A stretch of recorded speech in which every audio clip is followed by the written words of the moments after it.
வேதத்துல 8 என்பது ஒரு புதிய துவக்கத்தை குறிக்குது. இந்த 8ஆம் மாதத்துல ஒரு புதிதா துவங்குது.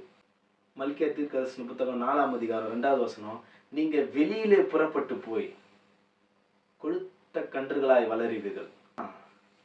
இருக்கக்கூடாத இடத்துல இந்த தேவனுடைய பிள்ளைங்க எல்லாம் போயிட்டு மாட்டிக்கிட்டு முழிக்கிறாங்க. தேவனுக்கு சித்தமில்லாத ஒரு இடம் அது. தேவ திட்டத்தை நிறைவேற்ற முடியாத ஒரு இடத்துல தேவனுடைய பிள்ளைங்க சிக்கி கொண்டு இருக்கிறாங்க. அவங்கள வெளியே கொண்டு வந்து செழித்து வளர வைக்கும்படிக்கும் கொடுத்து வளர வைக்கும்படிக்கும் தேவன் சித்தம். நாம வந்து என்னை வெளியில துரத்திட்டான், என்னை வெளியில அனுப்பிட்டான் அப்படின்னா கவலைப்படக்கூடாது.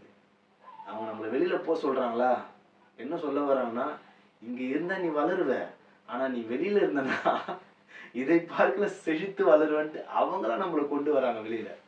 அதுதான் உண்மை. கர்த்தருக்கு சித்தமான காரியம்தான். வாக்கு தத்தம் நிறைவேற்றி உங்க வாழ்க்கையிலும் என் வாழ்க்கையிலும் இதே காரியம்தான்.